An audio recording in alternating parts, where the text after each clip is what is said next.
નમસ્કાર દર્શક મિત્રો, ધ લોકસત્તા શોમાં આપનું સ્વાગત છે। બ્રહ્માંડના અનંત અંધકારમાં અત્યારે કંઈક એવું બની રહ્યું છે જે માનવ જાતની સમજ અને વિજ્ઞાનના અત્યાર સુધીના સિદ્ધાંતોને હચમચાવી શકે છે।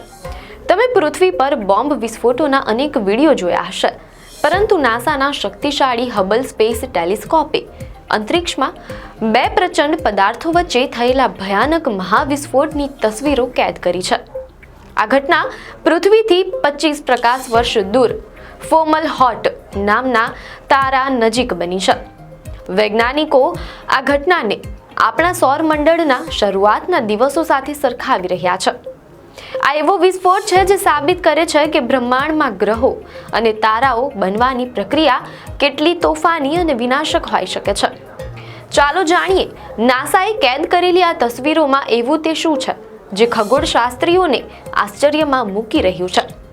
મીડિયા અહેવાલો અનુસાર અવકાશ વૈજ્ઞાનિકો વર્ષોથી માનતા આવ્યા છે કે આપણા સૌરમંડળના શરૂઆતના દિવસો અત્યંત અશાંત અને તોફાની હતા।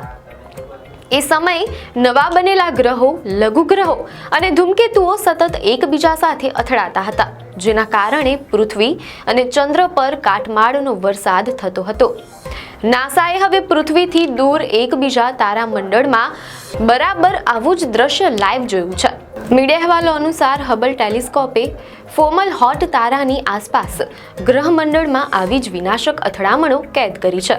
આ શોધથી વૈજ્ઞાનિકોને એ સમજવામાં મદદ મળશે કે આપણી પૃથ્વી અને ચંદ્રની ઉત્પત્તિ સમયે કેવા પ્રકારના વિસ્ફોટો થયા હશે। પૃથ્વીથી 25 પ્રકાશ વર્ષ દૂર આવેલો ફોમલહોટ તારો રાત્રિના આકાશમાં સૌથી તેજસ્વી તારાઓમાંનો એક ગણાય છે। તે આપણા સૂર્ય કરતાં ઘણો મોટો અને વધુ તેજસ્વી છે। રસપ્રદ વાત એ છે કે આ તારો ધૂળ અને કાટમાળના અનેક પટ્ટાઓથી ઘેરાયેલો છે, જે એક ગ્રહમંડળના નિર્માણનો સંકેત આપે છે।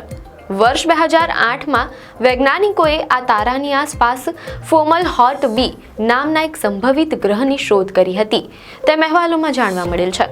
જો કે આ ગ્રહ પોતે રહસ્યમય હતો કારણ કે તેની આસપાસ ધૂળના વિશાળ વાદળો દેખાતા હતા। તાજેતરની છબીઓમાં આ જ જગ્યાએ પ્રકાશનો બીજો પ્રચંડ વિસ્ફોટ જોવા મળ્યો છે, જે સૂચવે છે કે ત્યાં સતત બે મોટા અવકાશી પદાર્થો વચ્ચે ટક્કર થઈ રહી છે। આ ઘટનાએ વિજ્ઞાનના જૂના સિદ્ધાંતોને એક મોટો પડકાર ફેંક્યો છે।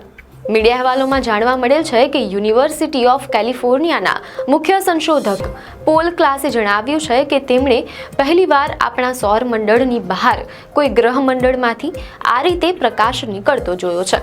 અગાઉના વૈજ્ઞાનિક સિદ્ધાંતો એવું કહેતા હતા કે અવકાશમાં બે મોટા પદાર્થો વચ્ચે આવી ભયાનક અથડામણ દર 1 લાખ વર્ષમાં એકાદ વાર થતી હોય છે, પરંતુ આશ્ચર્યની વાત એ છે કે આ ચોક્કસ જગ્યાએ આપણે છેલ્લા 20 વર્ષમાં જ બે મોટા વિસ્ફોટો જોઈ લીધા છે।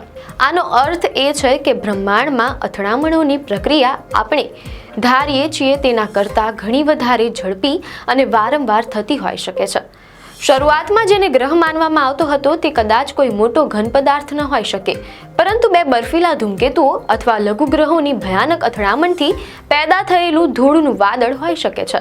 નાસાના હબલ ટેલિસ્કોપે જ્યારે બીજી વાર ત્યાં પ્રકાશનો વિસ્ફોટ જોયો ત્યારે સમજાયું કે આ વિસ્તાર એક કોસ્મિક ડિસ્ટ્રક્શન ઝોન છે। આ વિસ્ફોટ એટલો મોટો હતો કે તેનાથી નીકળેલો પ્રકાશ હજારો કિલોમીટર સુધી ફેલાઈ ગયો હતો। આ ઘટના બ્રહ્માંડના નિર્માણની પ્રક્રિયાને સમજવા માટેનું નવું રહસ્ય બની ગઈ છે।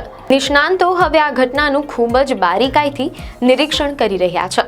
જો એસ્ટ્રોઇડ અને નાના ગ્રહો વચ્ચે આવી અથડામણ ચાલુ રહેશે તો ભવિષ્યમાં ત્યાં નવા ગ્રહોના નિર્માણની પ્રક્રિયા જોઈ શકાશે। આ સંશોધન આપણને એ પણ સમજાવે છે કે પૃથ્વી કેટલી નસીબદાર છે કે તે આવા વિનાશક વિસ્ફોટોમાંથી બચીને આજે એક શાંત ગ્રહ બની શકી છે।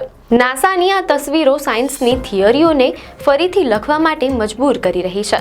બ્રહ્માંડમાં થઈ રહેલા આ ફેરફારો આપણને યાદ અપાવે છે કે આપણે એક વિશાળ અને અનંત પ્રયોગશાળામાં જીવી રહ્યા છીએ। નાસાના ટેલિસ્કોપમાં દેખાયેલો આ પ્રકાશ આવનારા વર્ષોમાં અંતરિક્ષ વિજ્ઞાનના અનેક નવા દ્વાર ખોલશે તેમ લાગી રહ્યું છે। આપને માહિતી સારી લાગી હોય તો વિડીયોને લાઈક અને શેર કરજો, ચેનલને સબસ્ક્રાઇબ કરજો।